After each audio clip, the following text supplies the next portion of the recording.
4.3 billion people live across this vast continent called Asia. We are telling their stories. On this edition, a community in peril, their idyllic existence that could soon be paradise lost. Tuvalu's fight against climate change. Community protectors, working to save Japan's capital from total destruction. By the mega quake scientists warn could happen soon. And in a culture that considered baby girls a burden, not a blessing, this community leader succeeded in changing minds. I'm Roe Ruttenberg, and this is Assignment Asia.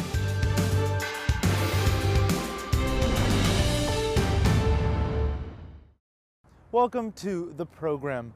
Well, for many people, there's nothing better than the comforts of home, but what if your home stood a serious chance of disappearing? For an entire country in the South Pacific, that could actually happen in the coming years. I recently traveled to the island nation of Tuvalu, where the water has been a source of livelihood for generations, but it now threatens to drive its people away. The gentle pulse of the Pacific. The welcomed waves marking time in a place where time seems endless. This is Tuvalu, 26 square kilometers of islands and atolls, tucked away, almost forgotten, in the South Pacific. But the waters that have fueled the way of life here for centuries may now be its biggest threat. Scientists warn that by the end of this century, rising global sea levels may submerge this island nation, making its 10,000 people the world's first official climate refugees. But being here, you might not know it. Tuvaluans are a happy people, and it's infectious. This is Tuvalu's Prime Minister. He has become the country's most vocal climate change activist, both at home and abroad. Some have suggested his people should prepare to leave. People here don't want to leave their land. And it is immoral just to push these people to say you can go and live in Australia or wherever in other lands. That's not stopping climate change. It's quite beside the point. The situation is dire. We don't have to look at the statistics. We don't have to look at science or no economics or political argument. My message is very, very simple. You have to save Tuvalu in order to save the planet. Tuvalu is actually a series of islands and atolls, and I'm standing on one of the biggest ones. Behind me is a saltwater lagoon, and just a few steps away is the ocean. The land is pretty much flat and sits about a meter above sea level, making this country particularly vulnerable. Changing weather patterns aren't helping the odds of survival either.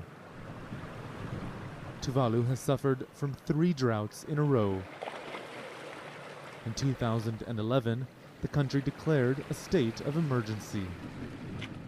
Temperature is a key element that if it actually changes, as it changes now, by means of increasing, it is very possible that it is the cause of these extremes that we are actually experiencing more frequently. Hilia Vave has been running the country's around-the-clock meteorological center for more than 3 decades. Her responsibilities include monitoring the rising tides.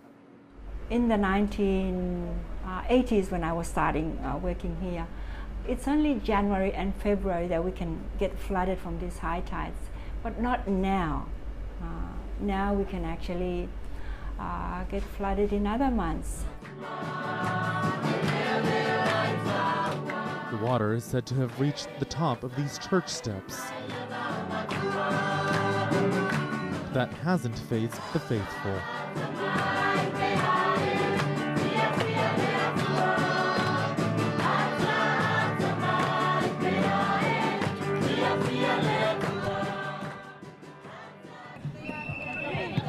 80-year-old Kauseli Kaisami was born and raised in Tuvalu. She says she's seen it all. She thanks God for creating the islands, but blames man for destroying them. I'm worrying about my children and my grandchildren because I don't know how this problem will take long. And I want for them to be in a safe place. And I tell them, if something happens, they must leave Tuvalu.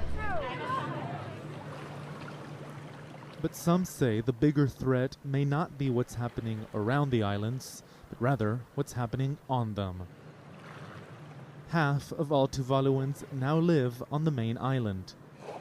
Though many rely on subsistence work, like fishing, to survive, others have come looking for more structured employment. This is just one of a dozen so-called borrowed pits on the island. They were dug out by the Americans during World War II. The rocks from here were borrowed, hence the name, to build a landing strip. As you can see, they're now mostly filled with trash. This, experts say, is the effect of population pressure. More people, more consumption. Tuvaluans import nearly everything, export nearly nothing.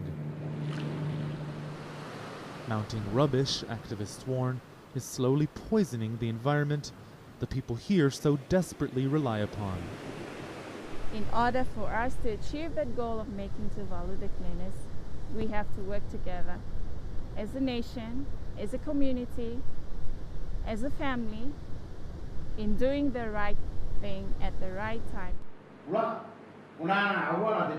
Indeed, the government is trying to change behaviors. That involves reforming legislation and education, getting people to think today about tomorrow.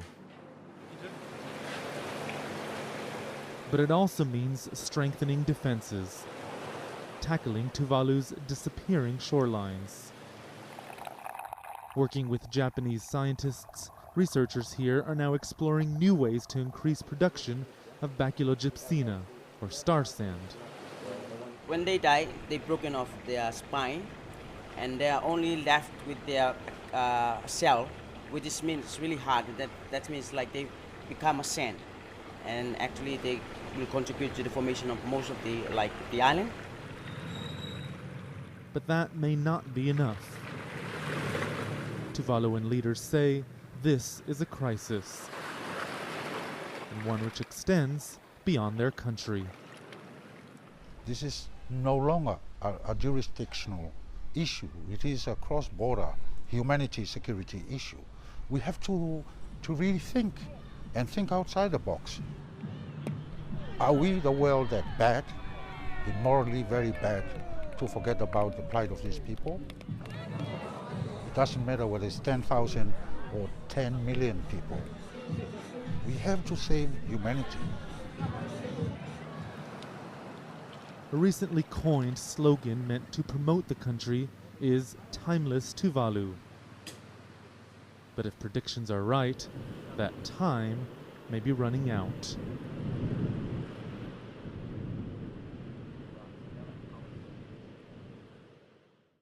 A rare glimpse there into Tuvalu and the threat faced by its people. Stay with us when we come back, racing for the big one, how the Japanese capital is preparing for a major disaster that could strike soon.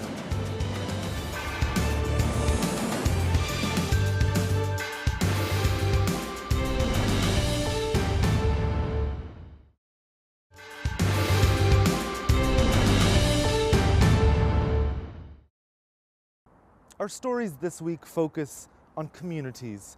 And in Japan, not just one community, but the entire capital is facing a looming threat that could literally reduce the city to rubble. In a country where earthquakes are frequent, scientists predict that Tokyo is due for a megaquake in the not too distant future. Mike Fern met 3 individuals who are doing their part to ensure that Tokyo's citizens remain safe and that the city remains standing.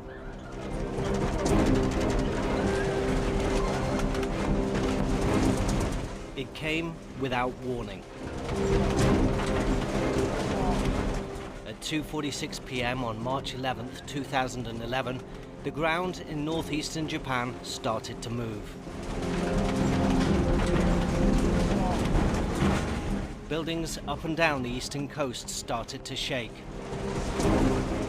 In the capital, Tokyo, more than 500 kilometers from the epicenter, buildings were rocked to their foundations. Concrete walls buckled. 6 terrifying minutes.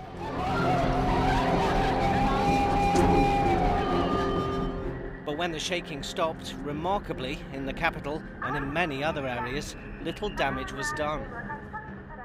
Japan has had a lot of experience with earthquakes, and Japanese institutions, academic and otherwise, continue studying seismic engineering on an ongoing basis with that experience. And then this is an interesting... Meet Riccardo Tosani, born in Italy and educated in Australia and the US. He's run his own architecture firm in Tokyo for the past 16 years. And when it comes to designing structures that can withstand earthquakes, Tosani has had a lot of practice. With billionaire clients demanding unique and modern designs, Tosani's task is to think creatively while also considering safety. It can be a little tough, especially if you're setting out to create large spans or open spaces, large glazed areas, a sense of transparency in buildings or lightness. But safety is of utmost importance. That's why Tosani and his team have to abide by strict seismic codes introduced by the government in 1981. Standards that every new building must meet before it can be constructed, and that existing buildings had to meet to avoid demolition. But some of those buildings didn't need major renovations.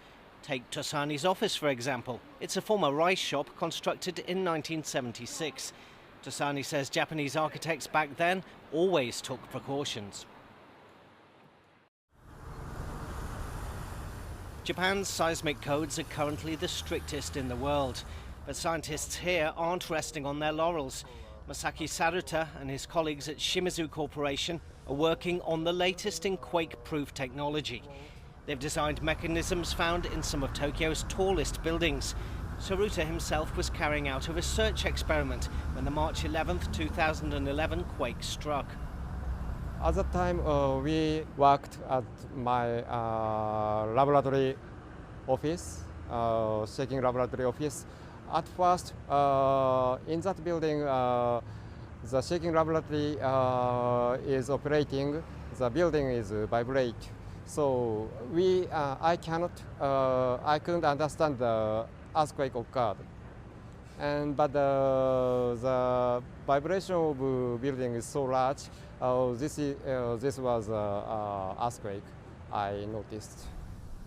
Another reason Saruta and his team didn't realize there was an actual quake at first is because of Shimizu technology installed in the foundation of its own research headquarters. These rubber shocks are fitted between the ground and first floors of the building. A camera recorded the effects of the 2011 earthquake. The shocks cut the movement above the ground floor by half. And Shimizu is testing other quake-proof technology with similar results.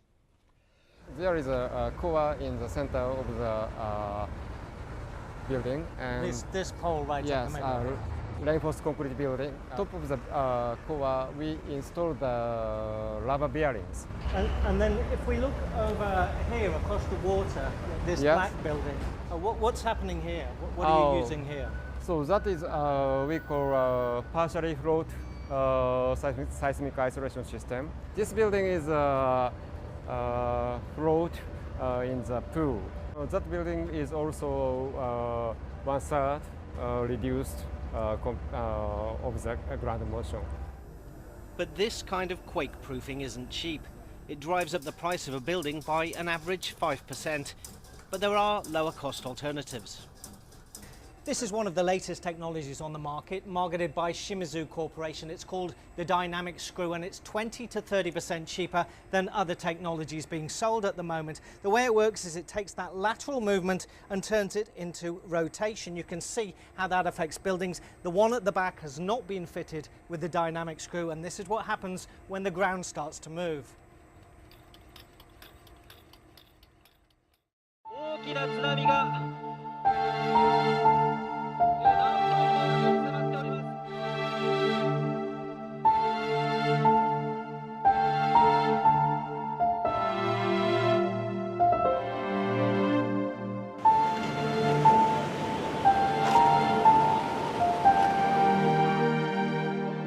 But the majority of the destruction on March 11th, 2011 wasn't caused by the magnitude 9 earthquake. It was a massive tsunami, a wave estimated to be nearly 39 meters high that slammed into Miyako City on Amoe Peninsula. More than 15,800 people were killed. Entire communities were wiped out. And the aftermath triggered the nuclear crisis that the country still struggles with today.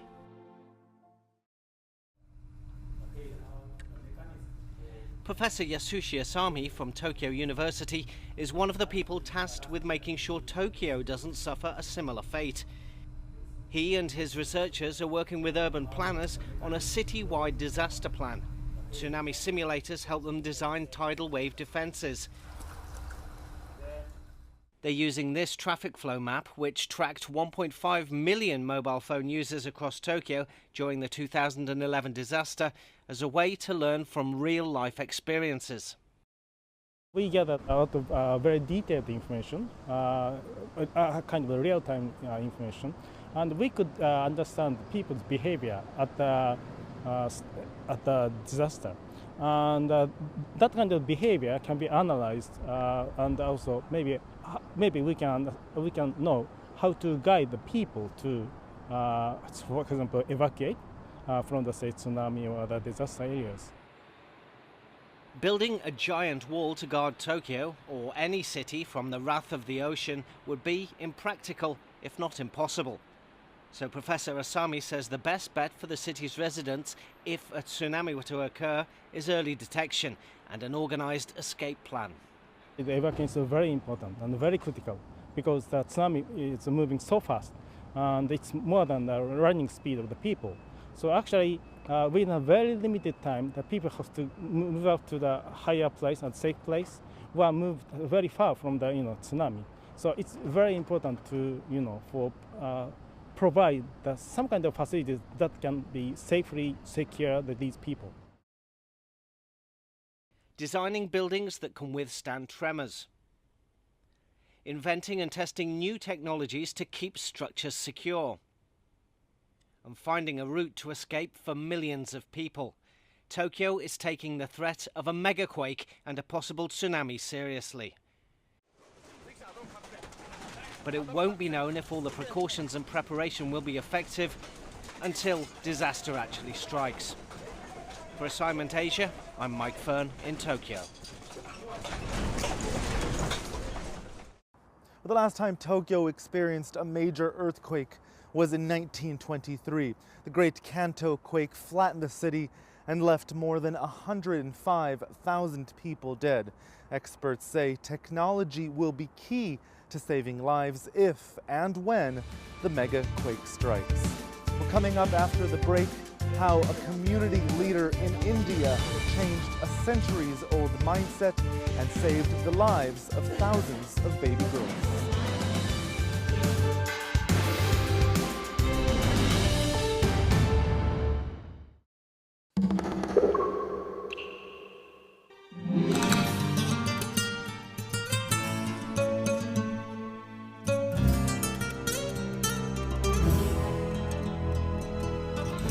Culture Express. See the world in color.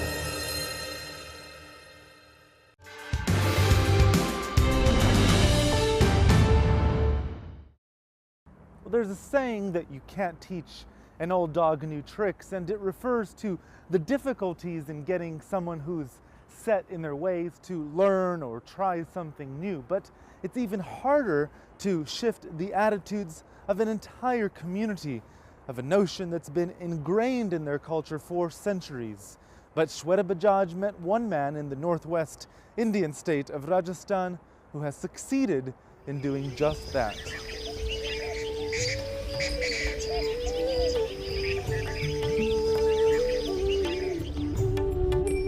The lake city of Udaipur is a major tourist spot with ancient forts and palaces that attract visitors from all over the world. 80 kilometers south takes us to a less popular destination, Rajasamand district, not a place visitors normally go, but we have come to meet a visionary. This is Shyam Sundar Paliwal. His story started in 2005 when he became head of Pipilantri village. मुझे ऐसा लगा कि मेरे गांव में कुछ काम होना चाहिए. यहाँ पर माइनिंग होती है, माइनिंग की वजह से यहाँ का Because of mining, the water levels were low and the environment was damaged.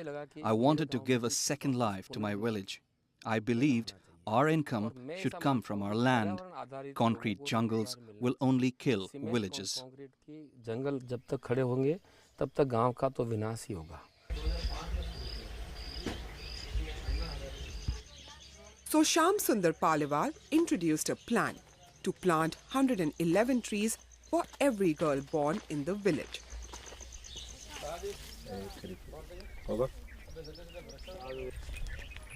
The scheme was in memory of one of his daughters who died in 2007. Its aim had two goals: create a sustainable way for people to make a living and to protect newborn girls. Rajasthan very much remains a patriarchal society, and families consider baby boys a blessing and baby girls a curse. Here, it's all too common for families to kill their newborn daughters or marry them off while they are still children. Shyam Sundar Paliwal wanted that to change. He knew these trees would be the catalyst, because parents in Pipilantri would start associating prosperity with their daughters. These hills behind me are a hotbed for mining of stones that are later made into marble. The villagers decided to plant trees in these hills and take ownership of them from them getting exploited. In the bargain, they ended up creating one of the most environmentally conscious villages in India. Changing mindsets required a convincing argument and time, especially in an area where many families considered having a daughter to be a financial burden because they'd have to pay dowries upon marriage and kept their daughters from going to school or getting jobs outside the home. Shyam Sundar Paliwal had to convince them his tree planting venture was worthwhile. You must have heard that in Rajasthan, people used to be very unhappy with the birth of a girl. In big households, girls used to be killed at birth. Our village is not like that, but there is no doubt that there has been a fall in the number of girls. I am the father of 2 girls, and I know the pain of losing one of my daughters.